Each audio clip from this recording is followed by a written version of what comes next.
on the show today, Gil Hedley. So Gil Hedley, famous for the Fuzz speech, the developer of integral anatomy, bit of a legend in the anatomy field, actually. So I've been hearing good things over the years from people like my friends Pete Blackerby and Gary Carter here in Brighton, who've done a bit of anatomy with. And yeah, a pleasure, sir. Same. So you know Gary Carter, huh? He's a nice guy. Yeah, I was at his wedding. We go back 15 years at least. So, how wonderful. I cut up a cadaver with him years ago. So he's definitely increased my interest in anatomy, which I didn't really get before. But I'm sure we'll get into that. Where are you in the world, sir? I'm in Colorado Springs, Colorado. Sunny, beautiful, and in the view of Pikes Peak, 14er. Nice. I heard you were confirmed for the Embodiment Conference, and I said, I want to speak to him, get him on the podcast. There's a few people that for years I've wanted to be in touch with, and the conference has allowed that. So I'm looking forward to this. Wonderful. Thank you. How did you get interested in the body, Gil? I was looking at your background. It says University of Chicago Theological Ethics Divinity School. That's me. Chicago Uni. And yeah, I was like, how did that become this? That's what I'm curious about. Well, that became this because that didn't serve this.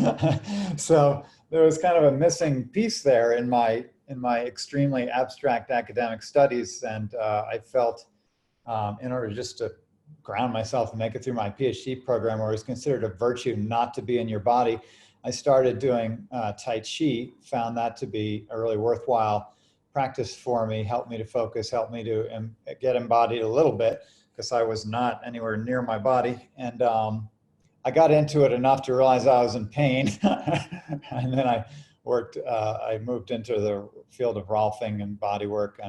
And so basically I felt that it was kind of disingenuous for academics and ethicists of the kind that I was becoming to be pontificating about the body, inquiring about our ways of being in the world without having any sense of embodiment or connection to the physical self. And so I pursued that consciously and intentionally to try and be that academic who actually got into his body so that I could speak meaningfully to our life lived in a body. There is that disconnect, isn't there? I actually spent 2 summers as an intern at the University of Chicago at a small non-profit there. And really? I was doing Aikido every day because I was actually living in the basement of Don Levine, who was he was the dean of Chicago at some point, but he was a sociologist there, but also happened to be an Aikido instructor. I remember him. You remember Don? He was one of my main mentors. The Tai Chi Club would sometimes party with the Aikido folks on their mats. We'd go over there and they'd chuck us around and we'd learn a thing or two. So very nice guy. Old guy, yeah, sadly deceased. But he was a great mentor for me. And, you know, it's really interesting because I was really in there when I was at the Aikido club there, I was really around these very academic guys. So people might not realize University of Chicago is like Yale, Harvard. It's sort of top tier, more Nobel Prizes than anywhere else kind of thing. And it was really weird to sort of be doing this somatic practice with highly intellectual people. I remember going into the bar in Hyde Park, what was it called? Jimmy's probably. Jimmy's, exactly, Jimmy's, and sort of chatting up some girls, and then not knowing, then like they've never met a man with social skills before. It was quite unique as an atmosphere, and in some ways indicative of the kind of body-mind split we find ourselves in the world. I'd like to, my memory of Hyde Park, I used to always say this is the neighborhood with the most number of people walking down the sidewalk talking to themselves.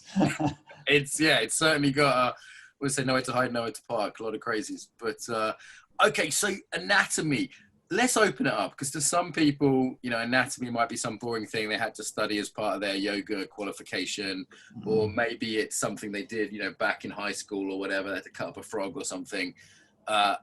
Why is it more interesting than that?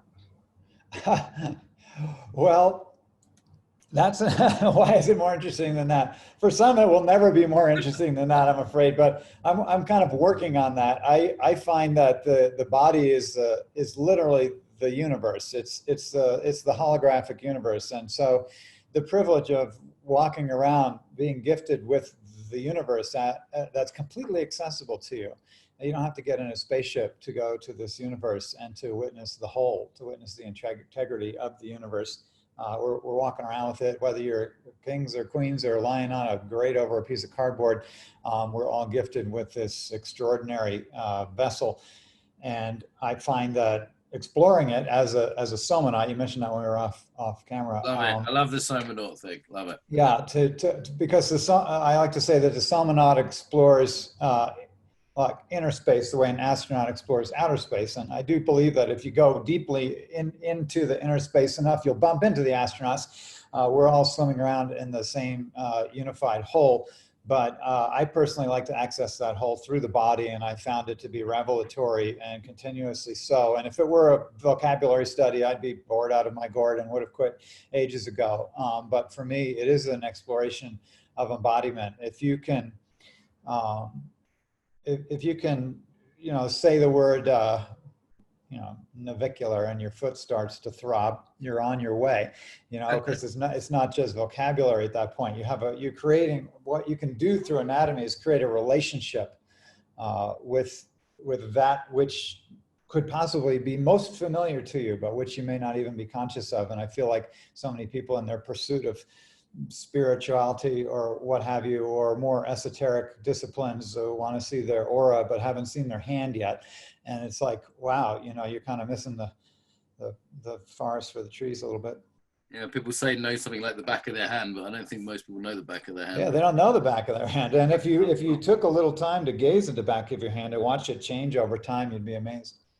And there's sort of two approaches to anatomy, isn't there? I mean, many, but two main ones. One is a sort of outside, objective, cut things up kind of thing. And then there's also the experiential anatomy. The idea of you're actually exploring yourself. There's a kind of like I've seen you do both. I've seen you cut up bodies, and I've seen you do a dance, sort of showing the heart and the nature of the heart. It seems like you've got kind of both of these angles. Well, I do, and I think it boils down to intention. So, if you're wielding your knife in order to create separation and name things and be very intellectual about it, that's one thing. But if you're wielding your knife in order to actually experience the connection that you're severing, right? In other words, if it's really about feeling the tension on the blade, or with your fingertips, even better, if you're dissecting with your hands, the idea would be that I'm not going in there to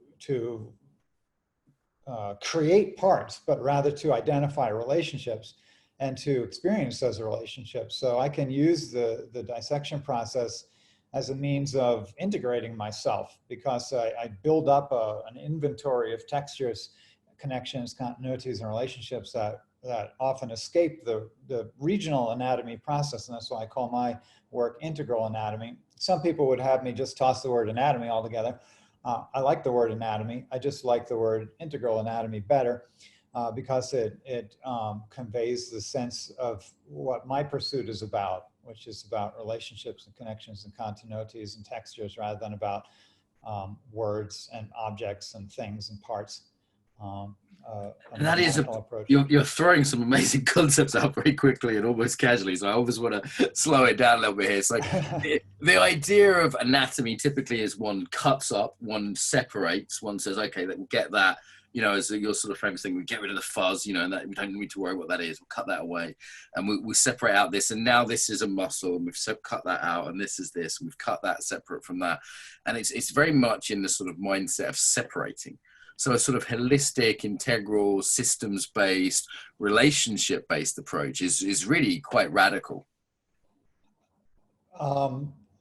Thank you for noticing. I appreciate that because it is different. And I found that the folks who are involved in the other type of professors who stumble through my room because we're sharing a space or something, I haven't found any of them objecting to it. They tend to be amazed and intrigued and excited. And I've had professors say, that's the way we ought to do it. But you don't, because with the regional anatomy approach, you literally destroy the relationships and continuities before even getting a chance to observe it. So on day one, people in my courses, for instance, will observe the entire superficial fascia when we reflect the whole skin. And the professors never see that. They do the arm, they do the leg, they do the back, they do the chest, they do the head, but they never see the that single layer goes across the whole body. And so it's just in the bucket and they've never noticed it. And then on my class with brand new people who've never dissected before, revealed this thing to them who've been in the laboratory for 30 years and never seen it. And they're like, wow, that's cool. That's very interesting, isn't it? That we have this idea that sort of perception is somehow neutral and we see, we just see what's there and naively. And actually, as you say, it's what's ignored, what's in the bucket is a great metaphor there, I think, thrown away in anatomy. And what are people looking for? That something can be there for years and just hundreds of years even. That's right, hundreds of years. Seen. That's actually quite a profound thing if you start to think about what that is. It is, and it's shocking. It's not seen, it's invisible, it's literally invisible in plain sight. And these are major structures. Then there's the more minor ones that interest me as well that are also hidden in plain sight and don't make it into the books. No books about these things. I'm working on it.